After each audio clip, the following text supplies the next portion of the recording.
بسم الله الرحمن الرحيم إن الذين آمنوا وعملوا الصالحات أولئك هم خير البرية والسلام.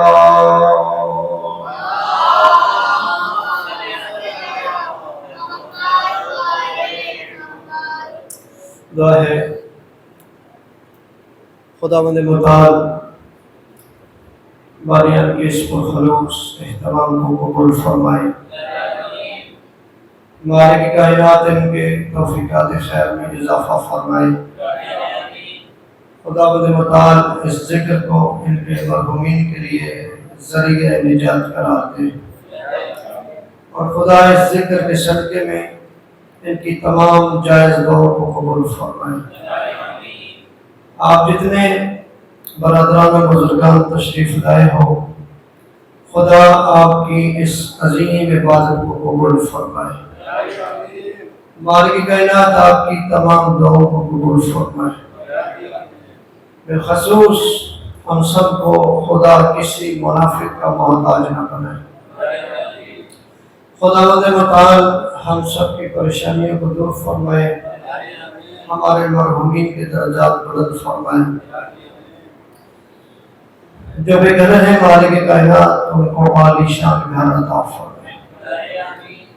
جتنے مومنین و مومنات نے میرے ذمہ دعائیں دی ہیں، خدا سب کی دعاؤں کو قبول فرمائے. اور جتنے مومنین و مومنات اربعین پہ گئے ہیں زیارات کے لیے، پروردگار ان کی حفاظت فرمائے. ان کے راستے میں سفر میں آنے والی تمام تر رکاوٹیں اور پریشانیاں دور فرمائے. اور خداوند متعال جتنے ہمارے زائرین شہید ہو گئے، حادثہ کی نظر ہو گئے، خدا ان کی مغفرت فرمائے. لواحقین کو صبر جمیل عطا فرمائے. خدا ہم سب کو بھی اربعین پہ زیارات کے لیے جانے کا موقع فراہم فرمائے. خداوند کریم کا لاکھ شکر ہے جس پروردگار عالم نے ہم پہ اتنا کرم کیا، اتنی مہربانی کی کہ اس پروردگار نے ہمیں اتنے عظیم رہبر عطا فرمائے. اس خداوند متعال نے ہمیں ایسے رہبر عطا فرمائے جن کی صداقت کی گواہی بھی قرآن دیتا ہے، جن کی طہارت کی گواہی بھی قرآن دیتا ہے، جن کے علم کی گواہی بھی قرآن دیتا ہے، جن کی شجاعت کی گواہی بھی قرآن دیتا ہے، جن کی طہارت کی گواہی بھی قرآن دیتا ہے، اور جن کی ولایت کی گواہی بھی قرآن دیتا ہے. خدا نے ہمیں اتنے عظیم رہبر عطا فرمائے کہ قرآن جن ہستیوں کا قصیدہ ہے، یہ عمل کرتے ہیں قرآن بنتا ہے. اگر کوئی آیت نازل ہو جائے یہ اس پہ عمل کر کے بتاتے ہیں. اس کا مقصد یہ ہے، توجہ ہے سیر صاحبان کی، ابتدائی مجلس ہے، کوشش کرے آپ میرے ساتھ مزاج ملائیے کیونکہ آج مخصوص دن ہے. تو میں چاہتا ہوں کہ کچھ ایسا بیان ہو جائے، کچھ ایسی چیزیں آپ کی حسین ترین سماعتوں کی نظر ہو جائے کہ جو میری بھی آخرت کا سبب بنے اور آپ کی بھی اچھی آخرت کا سبب بن جائے. کیونکہ جس جگہ پہ آپ تشریف لائے ہیں یہ جگہ آپ نہیں ہے، اس جگہ کا بڑا مقام ہے، آنے والے کا بھی مقام ہے، اور جو ذریعہ بنا ہے یعنی ذکر کروا کے ہمیں یہاں پہ لانے کا، اس کا بھی بڑا مقام ہے. ایک چھٹے امام کے صحابی ہیں جن کا نام فضیل ہے. امام نے فرمایا، اے فضیل، کیا آپ اپنی محفلوں میں ہمارا ذکر کرتے ہیں؟ کوشش کیجیے. چھٹے امام فرماتے ہیں اے فضیل کیا آپ اپنی محافل میں ہمارا ذکر کرتے ہیں؟ فضیل کہتا ہے ہاں مولا ہم آپ کا ذکر اپنی محافل میں کرتے ہیں. امام فرماتے ہیں مجھے ایسی محافل عزیز ہے، پسند ہے. چھٹے امام فرما رہے جن کی فقہ کے نام کے ساتھ آپ کی پہچان ہے فقہ جعفریہ. چھٹے امام فرما رہے مجھے ایسی محافل پسند ہے، یعنی جس میں ہمارا ذکر ہو، ایسی محافل ہمیں پسند ہے. اور فرماتے ہیں آپ کی محافل میں ہمارا ذکر کرو، ہمارے مشن کو زندہ رکھو. اور وہاں فرماتے ہیں جو شخص ہمارے مشن کو زندہ رکھتا ہے اللہ کی اس میں رحمت ہوتی ہے. جو ہمارے مشن کو زندہ رکھتا ہے اللہ کی اس پہ رحمت ہوتی ہے. جو بندے ذکر میں آتے ہیں وہ بندے بھی چنے ہوئے ہوتے ہیں اور وہ ذکر کرواتے ہیں. اس لیے مشکلات ہوتی ہیں، تکلیفات ہوتی ہیں، اس ذکر سے، اس مشن سے پیچھے نہیں ہٹنا. غور ہے جی. اور ماشاءاللہ میں تو آپ کے چہرے دیکھ رہا ہوں، یقیناً آپ کے چہرے تائید کر رہے ہیں، بلکہ ہماری تو تاریخ ہے 1400 سالہ تاریخ ہے، کیا کچھ نہیں ہوا لیکن پھر بھی ذکر ہے، پھر بھی ذکر ہے. کیوں ہے؟ اس لیے 1400 سال ہو گئے. یہ ذکر ختم اس لیے نہیں ہوا، یہ مشن پہ حملے ہوئے یہ ختم اس لیے نہیں ہوا کیونکہ میں گزارش کرتا رہتا ہوں جب ممبر پہ میں کہتا رہتا ہوں یہ ممبر اسی لیے ہم نے 1400 سال سے، یہ ذکر اسی لیے ہو رہے 1400 سال سے، یہ مشن اسی لیے ہی چل رہا ہے کیونکہ جب بھی ممبر لگا آنے والے نے جب بھی پڑھا یا قرآن پڑھا ہے یا وارث قرآن کا ذکر ہوا، یا قرآن پڑھا ہے یا وارث قرآن کا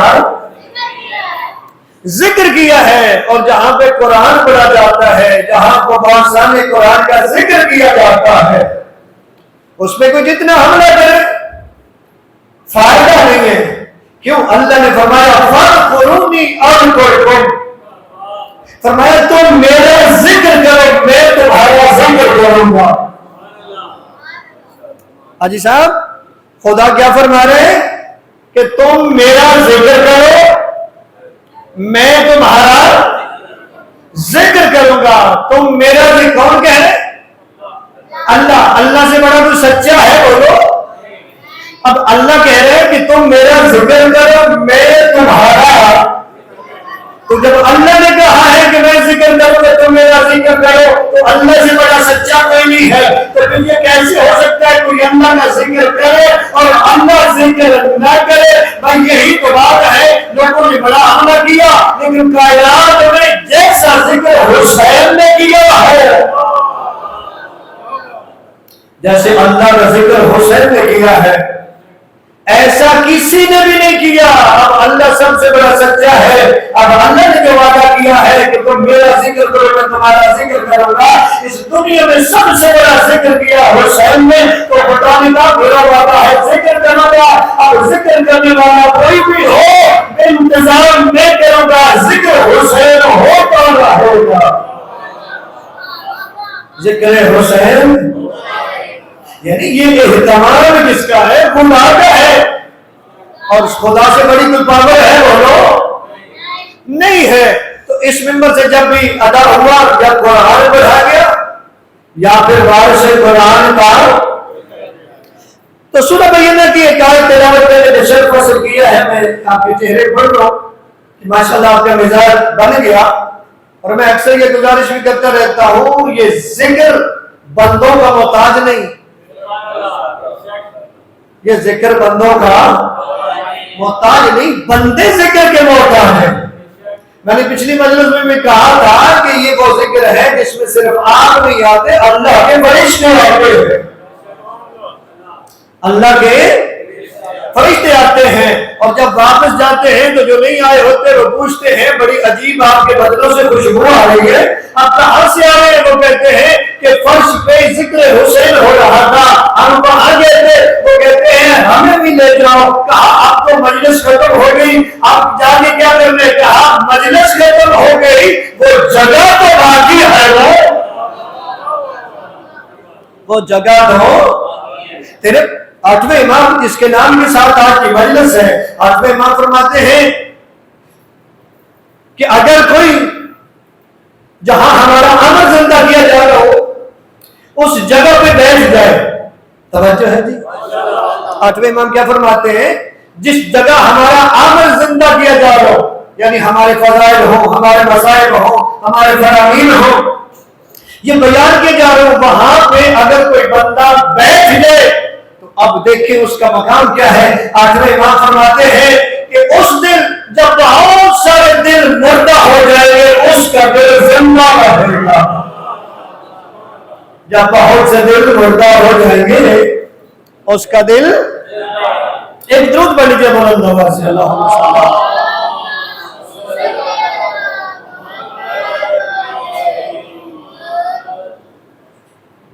اللہ آپ کو سلامت رکھے۔ تو سورہ بینہ کی 7ویں آیت ہے جو میں نے پڑھنے کے شرف حاصل کیا ہے۔ اب متوجہ ہے جی؟ کون سی سورہ ہے؟ سورہ بینہ، توجہ ہے؟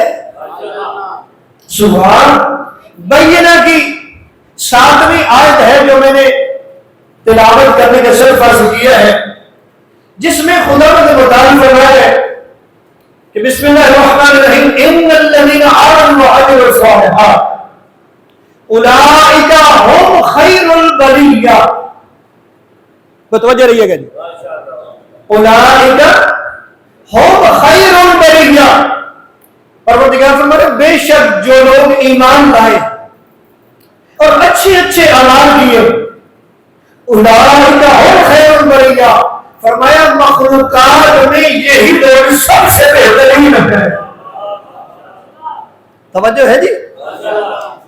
یعنی اللہ کی جتنی مخلوقات ہیں ان میں سے بہترین کون ہے؟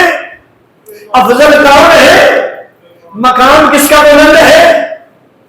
جو ایمان والے ہیں، جن کے اعمال اچھے ہیں۔ یعنی سورہ بینہ کی 7ویں آیت میں خداوند متعال یہ بتانا چاہ رہے کہ جس کا جتنا ایمان بلند ہوگا، جس کا جتنا ایمان بلند ہوگا، جس کا جتنا عمل اچھا ہوگا، دنیا میں مخلوقات میں اس کا اتنا مقام بلند ہوگا۔ یہ باتیں آپ سن رہے ہیں اور غور سے سنیے گا۔ جن کو میرا محرم یاد ہے کہ محرم میں ہمارا موضوع تھا، ماشاءاللہ میں دیکھ رہا ہوں آپ کو یاد ہے ہمارا موضوع بھی کیا موضوع ہے، جو ہمارا عقیدہ بھی ہے، افضلیت اہل بیت علیہ السلام، کیونکہ ہمارا ایمان ہے، ہمارا عقیدہ ہے کہ بعد از پیغمبر اس کائنات میں اہل بیت جیسا کوئی نہیں۔ بعد از پیغمبر اللہ نے اہل بیت کا جو مقام بنایا ہے وہ کسی اور کو مقام ملا ہی نہیں ہے۔ توجہ ہے جی؟ اب ذرا یہ آیت بھی اسی پیرائی میں دیکھیں گے۔ خدا کیا فرما رہے؟ بے شک جو لوگ ایمان لائے اور اچھے اچھے اعمال کیے، اولئک هم خیر البریہ، فرمایا یہی لوگ مخلوقات میں سب سے بہتر ہیں، سب سے۔ اب مرضی لوگوں کی اپنی ہے، قرآن تو بول بول کے بتا رہا ہے کہ سارے برابر ہیں، بولو بھی سارے برابر نہیں ہے۔ قرآن تو بول بول کے کہہ رہے کہ نہیں سارے برابر نہیں ہے، بلکہ کچھ افضل ہیں، کچھ مفضول ہیں، جو یاد ہے جن کو ہم نے قرآن سے یہ ثابت کیا اہل بیت کا مقام ہم کیوں مانتے بعد پیغمبر سب سے بلند ہے۔ ہم نے بتایا کہ آئے مباہلہ گواہ ہے، ہم نے بتایا آیت تطہیر گواہ ہے، ہم نے بتایا سورہ دہر گواہ ہے، اور ہے جی سر سے بات کی بھائی ہم نے تو یہ ثابت کیا، اور پھر ہم نے سورہ احزاب سے بھی ثابت کیا، اور بہت ساری چیزیں. اب سارا محرم تو نہیں پڑھا جا سکتا، میں تو بس صرف آپ کے مزاج ہی بنانا چاہتا ہوں نا، تاکہ اس موضوع کو آپ سمجھ پائیں. بھائی یہ جو آیت ہے یہ بھی اسی حوالے سے ہی دیکھیں گے، کیونکہ اللہ کہہ رہے ہیں جو صاحبان ایمان ہے اور جو جن کا عمل اچھا ہے، فرمایا مخلوقات میں وہ سب سے بہتر ہے. اور یہی تو ہمارا موضوع تھا کہ سب سے بہتر نبی کے بعد کون ہے؟ اہل بیت. اور اللہ کہہ رہے جس کا ایمان بلند، جس کا عمل بلند، وہ سب سے بہتر. میں بار بار اس لیے کہہ رہا ہوں، اگلی بات سمجھاؤں گا. سب سے بہتر کون ہے؟ جس کا ایمان، بولو نا، سب سے بلند. سب سے بہتر کون ہے؟ جس کا عمل سب سے بلند، یعنی ایمان اور عمل. بھائی شیعہ سنی مصادر میں یہ روایت موجود ہے، یہ پڑھوں گا تو آگے پڑھ پاؤں گا. یہ شیعہ سنی مصادر میں یہ بات موجود ہے کہ نبی اعظم نے علی علیہ السلام کے بارے میں فرمایا کہ یا علی، آپ اور آپ کے شیعہ مخلوقات میں سب سے بلند ہے، سب سے بہتر ہے.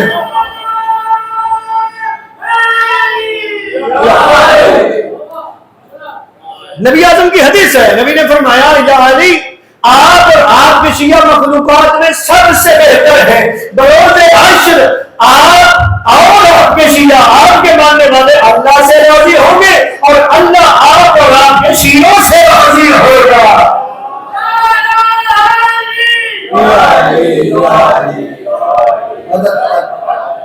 اور بات صرف اتنی نہیں ہے، روایت میں ملتا ہے عصر رسول میں، رسول خدا کے زمانہ میں یہ بات، یہ حدیث یہ اتنی مشہور ہو گئی، یہ بات اتنی مشہور ہو گئی کہ جب بھی علی کسی محفل میں آتے تھے تو لوگ کہتے تھے جا خیر البریہ، وہ آگے جو سب سے بہتر ہے. کون آ گیا؟ وہ آ گیا جو سب سے بہتر ہے، وہ آیا جو سب سے. اور آیت نے ہمیں کیا بتایا؟ بہتر کون ہے؟ کہ جس کا ایمان سب سے بلند ہے، جس کا عمل سب سے. اور حدیث کی روح سے ہم نے دیکھا کہ نبی نے فرمایا علی اور علی کے ماننے والے شیعہ مخلوقات میں سب سے بلند ہے. بھائی اگر مخلوقات میں بلند ہونا ہے نا تو یا پھر علی بننا پڑے گا یا علی والا بننا پڑے گا. بھائی جتنا ایمان بلند، جتنا عمل بلند، اتنا مقام بلند. اس آیت نے ہمیں بتا دیا. تو بھائی جب آیت نے ہمیں بتا دیا کہ سارے برابر نہیں ہیں، بلکہ صبح تفسیر کا درس ہوتا ہے، اس میں سورہ صاد کی آیت نمبر 28 پڑھ رہے تھے، تو اس میں بھی خدا متعال یہی بیان کر رہے ہیں کہ یہ بتاؤ کہ کیا اہل تقوی اور بدکار یہ برابر ہے؟ یعنی متقی کا مقام بلند ہے اور غیر متقی مفضول ہے، وہ بلند نہیں ہے. تو بھائی جب غیر متقی کا مقابلہ نہیں کر سکتا تو کوئی امام المتقین کا مقابلہ کیسے کر سکتا؟ امام المتقین کو کیسے مقابلہ کر سکتے ہیں؟ ایک درود پڑھیے بلند آواز سے، اللہم صلی علی.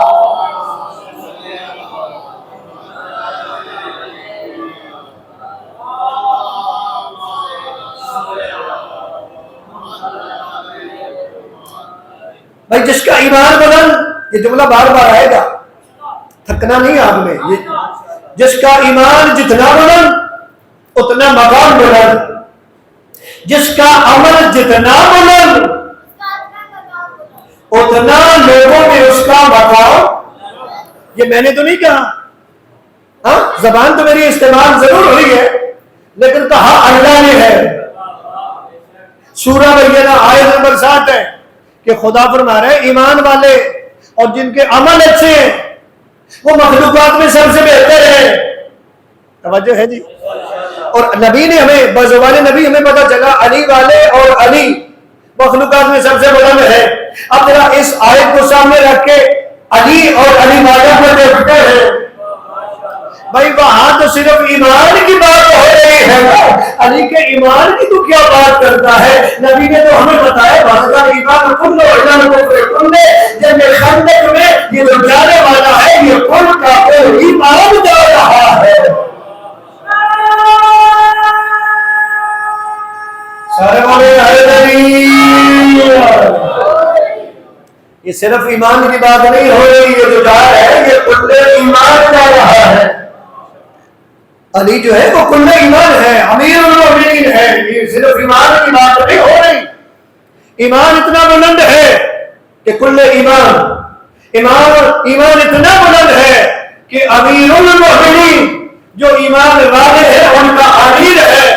اور جب عبادت کی بات آئے گی تو عبادت میں کیا مقام ہے کہ ایک ید اللہ ہاتھ اٹھا ضرب چلی، نبی نے فرمایا کہ ضرب ہم نے ضرب علی یوم الخلہ کے افضل من عبادت الصدقین، کہ یہ جو علی کی آج کے دن کی ضرب ہے نا، ساری ضربیں نہیں، آج کے خندق کے دن کی ضرب جو ہے یہ صدقین کی بندگی سے افضل ہے۔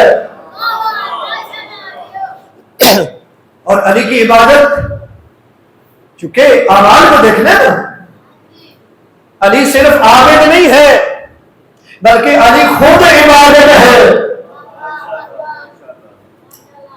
علی خود عبادت ہے۔ علی کے بارے میں نبی نے نہیں فرمایا ذکر علی عبادت، علی کا ذکر کرنا نبی نے نہیں فرمایا حب علی عبادت، علی کی محبت دل میں رکھنا بولو تو صحیح عبادت۔ نبی نے نہیں فرمایا النظر الى وجه علی ابن ابی طالب عبادت، علی کا چہرہ دیکھنا عبادت ہے۔ اور میں آپ سے سوال کرتا ہوں نمازی لوگوں، مجھے اتنا بتا دو کہ عبادت کس کی ہوتی ہے؟ اللہ کی۔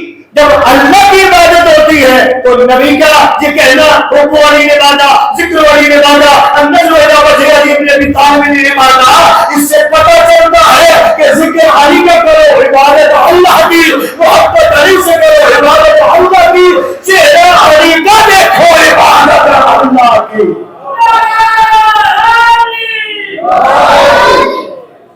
قرآن تو کشیدہ ہے نا، ہم بڑے بڑے فضائل پڑھتے ہیں، ہماری تو زندگی ہے، اور ہم تو کہتے ہیں اس زندگی پہ لعنت جس میں آئی نہیں۔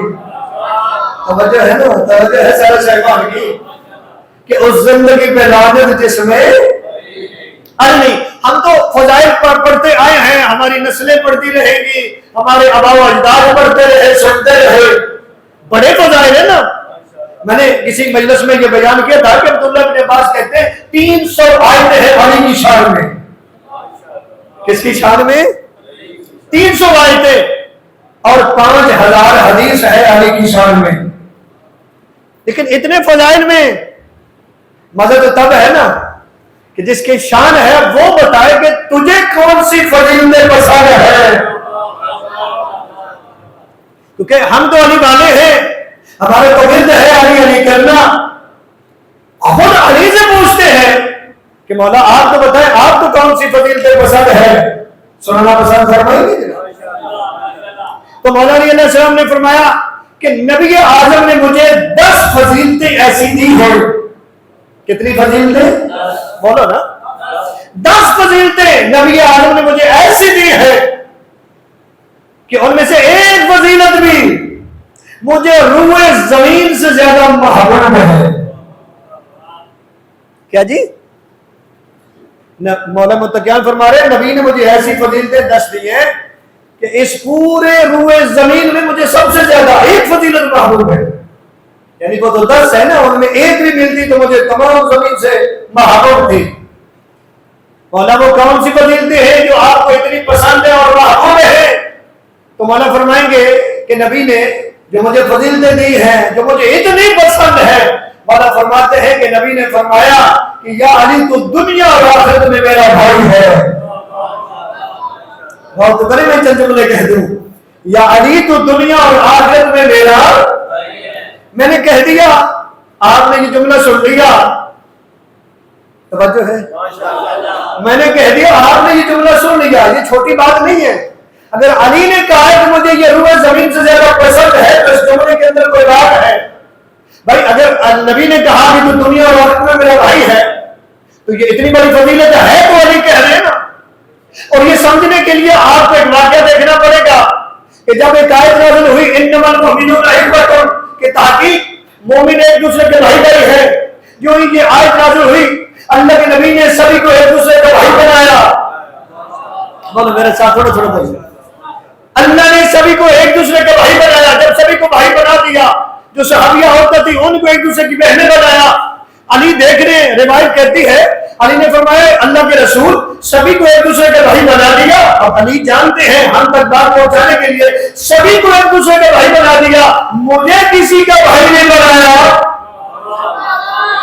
میرا بھائی کون ہے؟ میرا بھائی کون ہے؟ میں کس کا بھائی ہوں؟ تو نبی نے علی کو فرمایا یا علی تو اس امر میں راضی نہیں ہے کہ میں تیرا بھائی ہوں تو میرا بھائی ہے. قیامت والے دن جب مجھے حشر میں بنایا جائے گا تجھے میرے ساتھ بنایا جائے گا. جب جنت کا تاج مجھے پہنایا جائے گا یا علی تجھے بھی پہنایا جائے گا. جب جنت کا لباس مجھے پہنایا جائے گا یا علی تجھے بھی پہنایا جائے گا.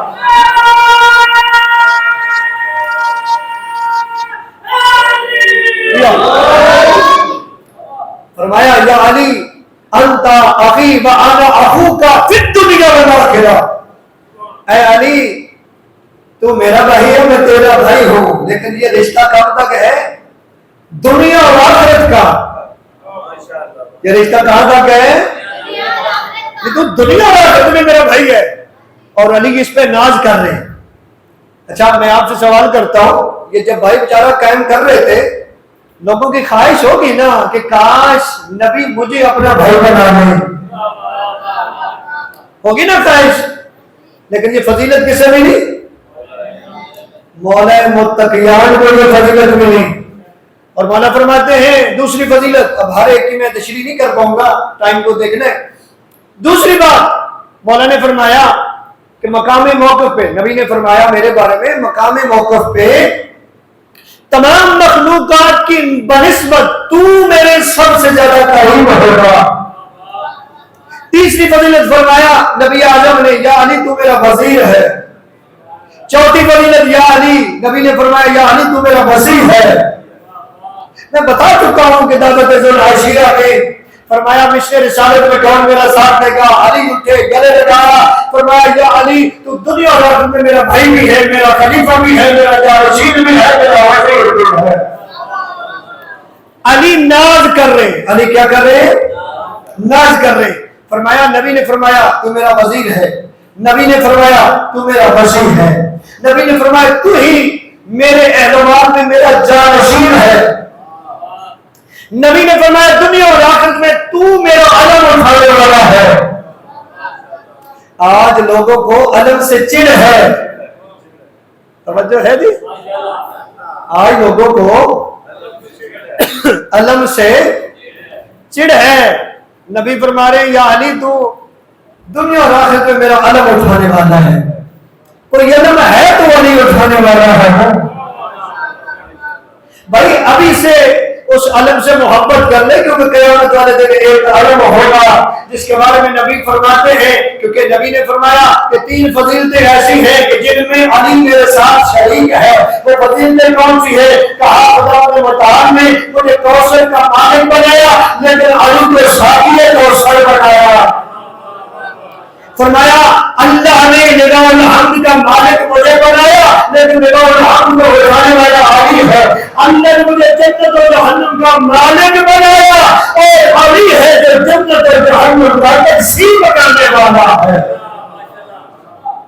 علی ہے جو جنت اور جہنم کے تقسیم. اور علی ناز کر رہے ہیں. علی کیا کر رہے ہیں؟ اور اگلی ناز کی بات فرمایا مجھے روح زمین سے زیادہ محبوب ہے کہ نبی نے فرمایا یا علی تیرا دوست میرا دوست ہے. اگلی فضیلت فرمایا یا علی تیرا دشمن میرا دشمن ہے. بڑی مشکل بات ہے. اگر اس کو سمجھ لیا جائے تو بڑے مسئلے حل ہو جاتے ہیں. اور علی بھی ناز کر رہے ہیں کہ کتنی بڑی بات ہے میرا دشمن نبی کا دشمن ہے. اور فرمایا اگلی فضیلت نبی نے فرمایا یا علی تیرا دشمن اللہ کا دشمن ہے. تیرا دشمن اللہ کا. دشمن ہے. اور آگے 10ویں فضیلت نبی نے میرے بارے میں فرمایا انا مدینۃ الحکمت وعلی البابها، میں حکمت کے شہر ہوں ولی تو اس کا دروازہ ہے. میں حکمت کا شہر ہوں علی تو اس کا دروازہ ہے. اب یہ جو چہرے جو حشاش بشاش ہے علی کی فضیلت سن کے، اب نبی نے تو کہا کہ یا علی اس کائنات میں مخلوقات میں تو اور تیرے شیعہ سب سے بہترین ہے. اب ذرا آپ کی بھی تو بات ہو جائے نا، سننا چاہیں گے بھی آپ کا کیا مقام ہے. اب یہ بھی نبی فرماتے ہیں. ابو سعید خدری صحابی رسول ہے. ایک درود پڑھیں بلند آواز سے، اللہم صلی علی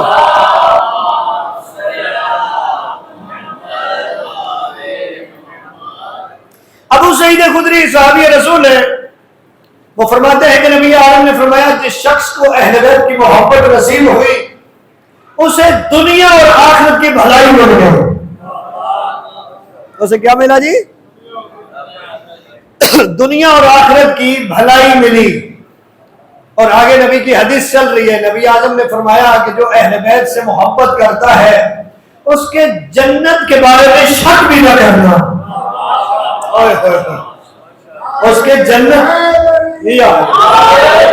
غور ہے جی. نبی کیا فرماتے ہیں؟ وہ سعید خدری کہتے ہیں کہ جو اہل بیت سے محبت کرتا ہے اس کے جنت کے بارے میں شک بھی نہ کرنا. اور نبی نے، ابو سعید خدری کہتا ہے کہ نبی نے فرمایا کہ اللہ نے یہ جو اہل بیت سے محبت کرتے ہیں نا، انہیں اہل بیت کی محبت کی وجہ سے 20 فائدے عطا کیے. میں ایسی چیزیں بتا رہا ہوں آپ کا دل بھی کرے کہ اہل بیت سے محبت کرے، اور یہ بھی دل کرے ایسے محبت کرے جیسے نبی صحابے ہیں. ٹھیک ہے نا؟ نبی فرماتے ہیں کہ 20 فائدے ہیں اہل بیت سے محبت کرنے والوں کے. کتنے فائدے؟ نبی فرماتے ہیں 10 فائدے ہیں دنیا میں. اب گھبراہٹ ہو رہی ہے. 10 فائدے ہیں دنیا میں اور 10 فائدے ہیں آخرت میں. میں بڑا تیزی سے جا رہا ہوں. فرمایا جو دنیا میں فائدے ہیں اہل بیت سے محبت کرنے کی وجہ سے، وہ پہلا فائدہ ہے کہ اہل بیت سے جو محبت کرتا ہے نا اسے پارسائی ملتی ہے. وہ پارسا ہوتا ہے، وہ نیک ہوتا ہے. توجہ کر رہے ہیں؟ وہ کیا کرتا ہے؟ وہ نیک ہوتا ہے، عمل کا حریص ہوتا ہے. یعنی اس کا دل کرتا ہے میں اچھا عمل کروں.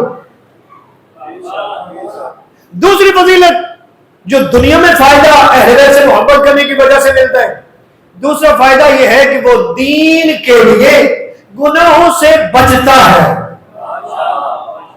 اہل بیت سے محبت کرنے والا کیا کرتا ہے؟ گناہوں سے بچتا ہے. تیسرا جو فائدہ نبی فرما رہے ہیں، نبی کی زبان سے جملے نکلے، دنیا میں کیا فضیلت ہے اہل بیت سے محبت کرنے والوں کی؟ فرمایا عبادت کی رغبت، وہ عبادت کرتا ہے. اگلی فضیلت، اگلا فائدہ نبی نے فرمایا جو اہل بیت سے محبت کرتا ہے نا وہ موت سے پہلے اسے توبہ کی توفیق ملتی ہے. اور جو اگلی فضیلت، اگلا فائدہ نبی فرماتے ہیں کہ جو اہل بیت سے محبت کرتا ہے اس کا دنیا کا اگلا فائدہ یہ ہے کہ نماز شب کی توفیق ملتی ہے. نماز تہجد، نماز شب کی توفیق ملتی ہے. اگلا فائدہ نبی فرماتے ہیں کہ جو اہل بیت سے محبت کرتا ہے اگلا فائدہ یہ ہے کہ جو لوگوں کے پاس ہے وہ اس سے مایوس ہوتا ہے. توجہ ہے نا؟ جو لوگوں کے پاس ہے اس سے مایوس ہوتا ہے. اگلا فائدہ ہے اہل بیت سے محبت کرنے کا اوامر و نواہی کی پابندی، یعنی اللہ نے جو حکم دیا اس پہ عمل کرتا ہے، جس سے منع کیا اس سے بچتا ہے. اگلا فائدہ نبی فرماتے ہیں بغض دنیا، یعنی دنیا سے محبت نہیں کرتا. وہ کیا کرتا ہے؟ دنیا سے. اگلا فائدہ حب آخرت، آخرت سے محبت کرتا ہے. 10واں فائدہ فرمایا سخاوت، اہل بیت کی محبت کی وجہ سے بندہ سخی ہوتا ہے، کنجوس نہیں ہوتا. اور وہ بندہ کنجوس کیسے ہوگا بھائی؟ کنجوس جب امام ہو علی جیسا، امام ہو علی جیسا، کسی بندے نے امام حسن کے سامنے کہا تھا کہ حاتم بڑا سخی تھا، کیا سخاوت تھی، 40 دروازے تھے اور دروازے پہ بندہ آتا تھا، مانگنے والا سبھی کو دیتا تھا. امام نے فرمایا سخی نہیں تھا. توجہ ہے جی، سخی نہیں تھا. کہا کیوں؟ کہا اگر سخی ہوتا تو ایک دروازے پہ جب فقیر آ گیا، صاحب آ گیا، دوسرے دروازے پہ جانے کی نوبت ہی کیوں آئی؟ فرمایا اگر سخی ہوتا دوسرے دروازے پہ کیوں جاتا؟ کہا وجہ یہ ہے کہ میرا بابا وہ سخی ہے، وہ قریب ہے جس نے ایک دفعہ مانگا ہے پھر مانگنے کی نوبت نہیں آئی.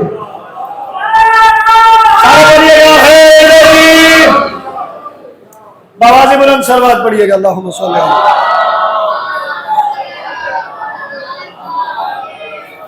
اہل بیت سے محبت کے یہ فائدے ہوتے ہیں کہ انسان عبادت گزار ہو جاتا ہے، پاک سا ہو جاتا ہے، گناہوں سے بچتا ہے، نماز شب کی توفیق، سخی ہو جاتا ہے، دنیا سے نفرت کرتا ہے، آخرت سے محبت کرتا ہے. خدا کے احکام میں جانتا ہے. جب یہاں پہنچ جائے اب نبی کیا فرماتے ہیں؟ اب نبی فرماتے ہیں اب سنیں آخرت میں 10 فائدے. اب اس کو آخرت میں کیا فائدے ملیں گے؟ نبی فرماتے ہیں کہ اس کے نام اعمال میں درج اعمال کے متعلق اس سے پوچھے ہی نہیں جائے گا. بھئی اس تیرے اعمال نامے میں کیا لکھا ہے، کیا درج ہے، پوچھے ہی نہیں جائے گا. اب میری بات نہیں ہے، لیکن یہ ذات یاد رہے کہ دنیا کے فائدے اگر ملے ہیں تو پھر ہے، وگرنہ اگر آپ دیکھیں گے تو آپ کو ایسے لوگ قیامت تاریخ کہہ رہی ہے کہ ایسے لوگ قیامت والے ہوں گے جن کے سامنے اعمال نامہ آئے گا اور وہ کہیں گا یہ کیسا اعمال نامہ ہے، اس نے تو کوئی چیز چھوڑی ہی نہیں ہے، اس نے تو سب کچھ لکھ دیا. لیکن اگر اہل بیت کی محبت نصیب ہوئی، دنیا میں وہ فائدے ملے تو اب کیا مقام ہے؟ نبی فرما رہے ہیں کہ دنیا میں آخرت میں پہلا فائدہ کہ اس کے نام اعمال میں درج اعمال کے متعلق پوچھے ہی نہیں جائے. اگلا فائدہ نبی فرما رہے ہیں کہ اس کے اعمال جو ہے وہ میزان پہ تولے ہی نہیں جائیں گے. توجہ ہے جی، توجہ ہے. لیکن یہ ذہن میں ہے پہلے کے ساتھ یہ فائدے متصل ہیں. یہ جو پہلے فائدے دنیا کے ہیں ان کے ساتھ متصل ہے کہ میزان پہ اعمال تولے ہی نہیں جائیں گے. اگلی بات فرمایا یہ لوگ جو ہے نا ان کو اگلا فائدہ یہ ہے کہ ان کے دائیں ہاتھ میں اعمال نامہ دیا جائے گا. کس ہاتھ میں؟ دائیں ہاتھ میں اعمال نامہ دیا جائے گا. اگلا فائدہ نبی فرماتے ہیں جہنم سے آزادی کا پروانہ مل جائے گا. توجہ کرو جملہ دے دو. میں وہ جملہ سنا رہا ہوں کہ جو حیدری صاحب کو بڑا پسند ہے، تاکہ گزرنے لگا تھا میں رک گیا ہوں. یا میں نے یہاں تک پڑھا ہے کہ مولا متقیان کے حوالے سے ملتے ہیں. مولا متقیان جو ہے وہ پل پہ کھڑے ہوں گے. پل کون سا؟ جو تلوار سے تیز ہے، آگ سے زیادہ گرم ہے، بال سے باریک ہے، جس سے ڈرا کے دوسرے پہ گزر ہی نہیں سکتا، بڑا مشکل ہے. اسی پل پہ کھڑے ہوں گے مولا متقیان. جب لوگ گزر رہے ہوں گے اتنا اختیار ہوگا علی کے پاس. علی فرمائیں گے جہنم کو ہاذانی و ہاذا لک، اے جہنم یہ تیرا ہے اور یہ میرا ہے. سارے بولے ہے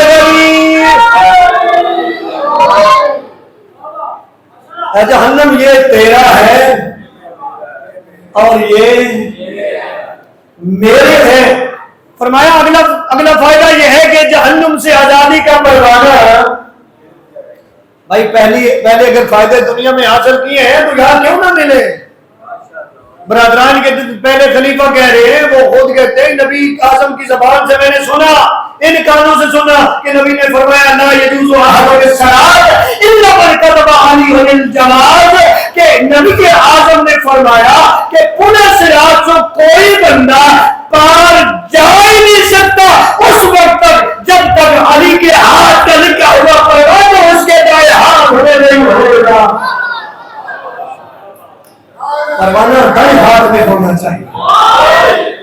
جہنم سے آزادی کا پروانہ ملے گا. اگلی بات، اگلا فائدہ نبی فرماتے ہیں اگلا فائدہ اہل بیت سے محبت کرنے والوں کو یہ ملے گا کہ ان کے چہرے سفید ہوں گے. اب یہ جو ہمارا دنیا میں تصور ہے نا، یہ گورا اور کالا، یہ وہ بات نہیں ہو رہی. توجہ ہے نا جی، یہ وہ بات نہیں ہو رہی. جو علی والا ہے قیامت والے دن اس کا چہرہ سفید ہوگا. اور روایات میں ہے علی سفید چہروں والوں کا امام ہے. اور علی اہل بیت سے محبت کرنے والے کو فائدہ کیا مل رہا ہے کہ اس کا چہرہ سفید ہوگا. اگلا فائدہ، اسے جنتی خلتیں پہنائی جائیں گی. اب یہ فائدہ اس سے بھی بڑا ہے.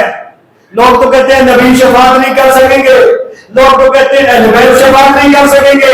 آپ مجھے سنو، جس کا کلمہ پڑھتا ہے نبی فرماتے ہیں اہل بیت سے محبت کا آخرت میں اگلا فائدہ یہ ہے کہ جو بھی اہل بیت سے محبت کرتا ہے وہ بروز محشر اپنے خاندان کے 70 افراد کی شفاعت کر سکے گا. اپنے خاندان کے 70 بندوں کو جنت لے جائے گا. یہ مقام ہے، 70 بندوں کو جنت لے جائے گا. اگلا فائدہ، توجہ ہے جی، اللہ کی نظر رحمت ہوگی اس پہ. اگلا فائدہ، جنت کا تاج پہنایا جائے گا. اس سے بھی بڑا فائدہ نبی اعظم فرماتے ہیں اگلا فائدہ 10واں یہ ہے کہ جس نے بھی اہل بیت سے محبت کی بغیر حساب کے جنت میں جائے گا. کیا کرے گا؟ بغیر حساب کے جنت میں. لیکن یہ سارے فائدے تب ملیں گے کہ جب پہلے 10 فائدے جو دنیا میں ملے ہیں وہ کرے گا. اور اس سے ایک اور بات بھی پتہ چلی نا بھی، اگر آپ یہ کرتے ہیں تو خالص محبت آپ ملی ہے. توجہ ہے جی، اہل بیت سے جو خالص محبت ہے نا وہ ملی ہی تب ہے.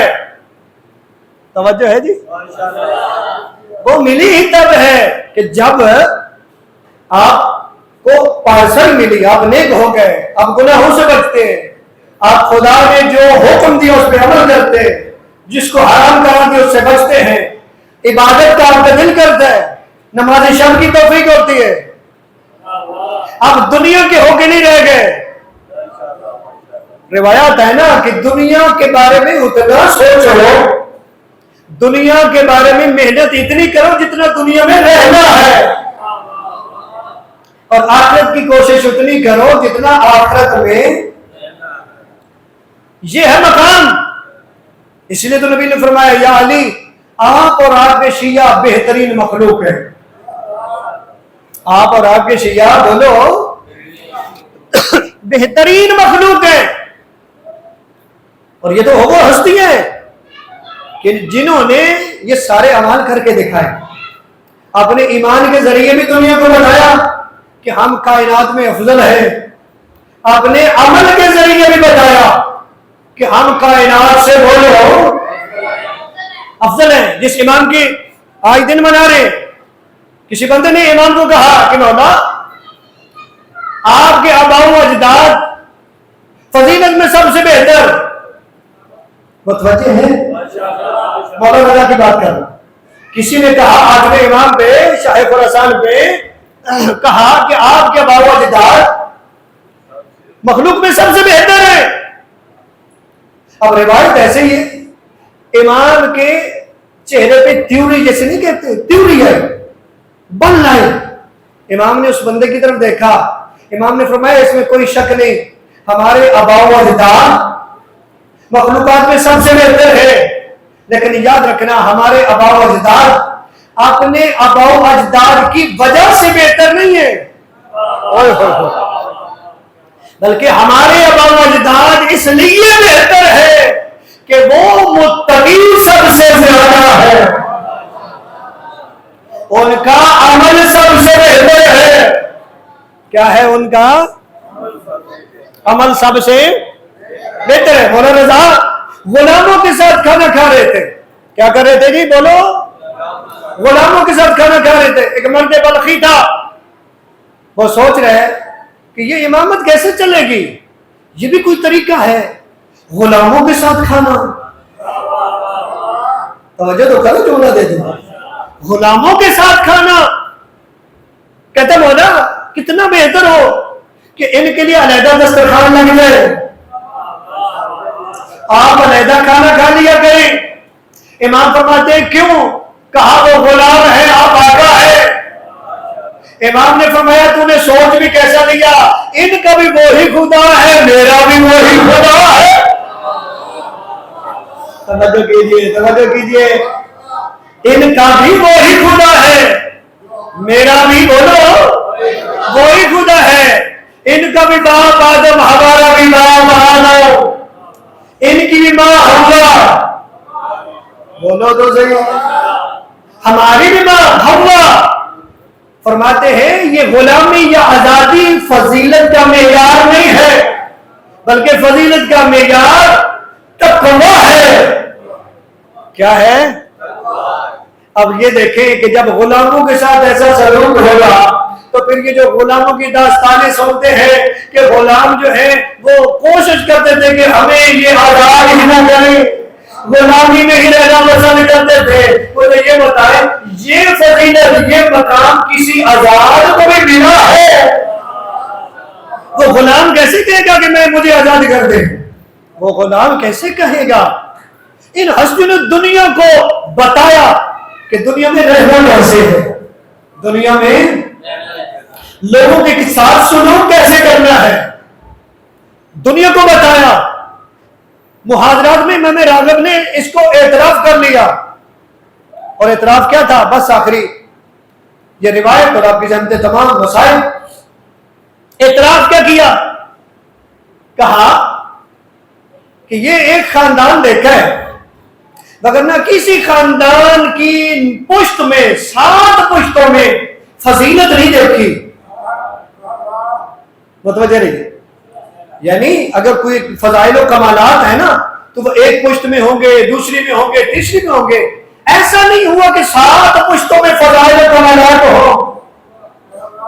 اس نے اعتراف کر لیا کہ علی ابن ابی طالب کا ایسا خاندان ہے کہ 7 پشتوں میں فضائل و کمالات ایک جیسے، علی کا وہی انداز، حسن کا وہی انداز، حسین کا وہی انداز، علی ابن حسین کا وہی انداز، محمد ابن علی کا وہی انداز، جعفر ابن محمد کا وہی انداز، موسیٰ ابن جعفر کا وہی انداز، رضا ابن موسیٰ کا، علی ابن موسیٰ کا وہی انداز۔ کہا یہ 7 پشتوں تک، بھائی اس نے 7 پشتیں ہی دیکھی ہوگی، بھائی اگر آگے نظر کو آتا تو دیکھتا 9ویں امام میں بھی وہی انداز، 10ویں امام میں بھی وہی انداز، 11ویں میں بھی وہی انداز۔ اگر 12ویں کو دیکھا تو سارے انداز اکٹھے ہو گئے، 12ویں کا کردار بھی محمد، سیرت بھی محمد، انداز بھی محمد۔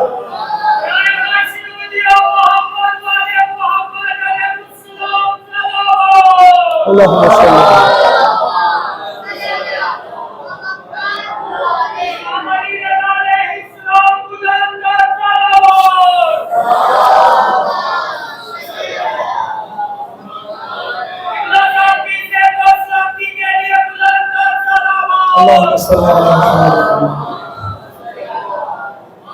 متوجہ ہیں جی سارے صاحبہ؟ بھائی امام رضا کو پڑھیں، توجہ ہے جی؟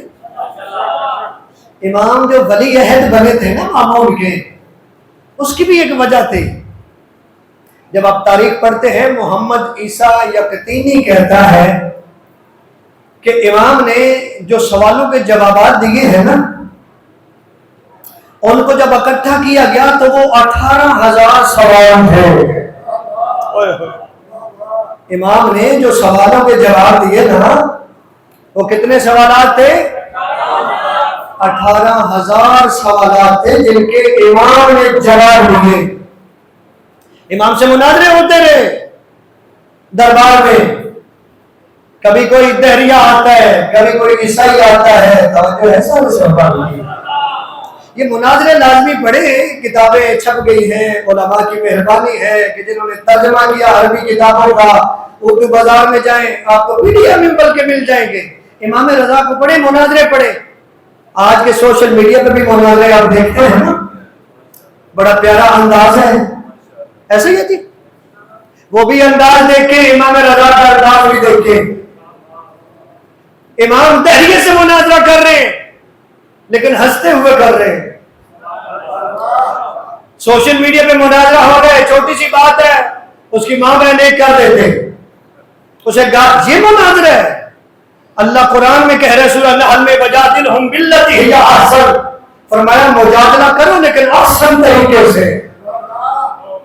سورہ آل عمران میں خدا فرماتا ہے کہ تم بہترین امت ہو اس لیے کیونکہ تم لوگوں کی بھلائی کے لیے بنائے گئے ہو, تم امر بالمعروف کرتے ہو, نہیں یہ منکر کرتے ہو. توجہ ہے جی. اللہ قرآن میں کہہ رہا ہے حبیب یہ لوگ تیرے طرف اس لیے آئے ہیں تیری زبان میں میٹھی ہے, اگر تیری زبان میں شیرینی نہ ہوتی لوگ تجھے چھوڑ جاتے. اللہ موسیٰ جیسے نبی کو فرعون کے بعد بھیج رہے اور کہہ رہے وہ سرکش ہو گیا, اسے تبلیغ کرو, اور یاد رکھنا بات اچھے طریقے سے کرنا. یہ ہے انداز تبلیغ, یہ ہے مناظرے کا انداز. آج ہم بڑے کہتے ہیں کہ فلاں نے یہ کر دیا فلاں نے وہ کر دیا. پہلے انداز دیکھو, قرآنی انداز ہو, اور قرآنی انداز تھا ہمارے آئمہ کا. کیا تھا جی؟ ہمارے آئمہ کا انداز تھا کہ کتنی دشمنی تھی کہ حق کو غضب کیا, لیکن علی نے 25 سال گزارے. سال توجہ ہے جی. منبر رضا کا ہے لیکن ساتھ گزارا. کیوں؟ لوگ آئیں گے, دہریے بھی آئیں گے, مجھ سے پوچھیں گے خدا کے بارے میں بتاؤں گا. ایک دہریہ آیا تھا خدا کے بارے میں, دربار سے پوچھا, کوئی جواب نہ دے سکا. خدا کے بارے میں کہ خدا کو ثابت کرے. امام رضا پہ اس نے سوال کیا کہ خدا کیسا ہے اور کہاں ہے. خدا کیسا ہے اور کہاں ہے. امام نے فرمایا تو خدا کے معنی ہی نہیں سمجھتا, تجھے پتہ ہی نہیں خدا کیا ہے. کہا یہ کیسا اور کہاں یہ مخلوق کی صفت ہے, اللہ کی صفت نہیں ہے. اللہ کیسا ہے یہ اللہ کی نہیں صفت. کیسا تو وہ ہوتا ہے نا جس کے بارے میں کچھ پتا ہو, وہ تو لیسا کے مثل ہی شے ہے, اس کی تو مثل کوئی چیز نہیں ہے. اور کہاں ہے, کہاں تب کہا جائے جب وہ کسی مکان میں کسی جگہ میں یہ ہمت ہو, یہ مجال ہو کہ اس پہ حاوی ہو سکے. دریا کہتا ہے اس کا مطلب یہ ہوا کہ پھر اللہ ہے کوئی نہ, کیونکہ جو حواس کے قبضہ میں نہیں ہے اس کا تو وجود مانا نہیں جاتا. امام نے فرمایا تیرے میں اور مجھ میں فرق یہ ہے کہ تو سمجھتا ہے جو حواس کے قبضہ میں ہو وہ خدا ہے, ہم کہتے ہیں جو حواس کے قبضہ میں ہو وہ بندہ ہے, اور جو حواس کے قبضہ میں نہ ہو وہ خدا ہے. وہ کون ہے؟ اچھا یہ بتاؤ خدا کب سے ہے؟ امام رضا فرماتے ہیں جب کب نہ تھا. فرمایا کب تب بتایا جاتا ہے جب یہ طے ہو جائے بھی کون سا دور ہے جب خدا نہیں تھا. بلکہ خدا پہ عقیدہ یہ ہے خدا ہمیشہ سے. کہا خدا کی وجود کی دلیل دے. امام اور بھی دے سکتے تھے. امام نے فرمایا تیرا یہ پورا وجود خدا کے ہونے میں لگا ہے.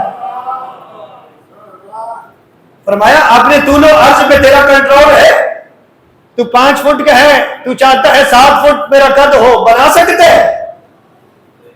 وہ بڑی ہیل والی جوتی پہن کے اونچا تھوڑا سا تو ہو جائے گا, کیا قد بھی لمبا ہو جائے گا؟ بولو نا. فرمایا ایک بندہ جو ہے بالکل پتلا ہے, وہ چاہتا کہ میرے یہ مسل بڑے اچھے ہو جائیں, میں بہت مضبوط ہو جاؤں, بڑا طاقتور ہو جاؤں, ہو جائے گا؟ فرمایا نہیں. کہا نہیں.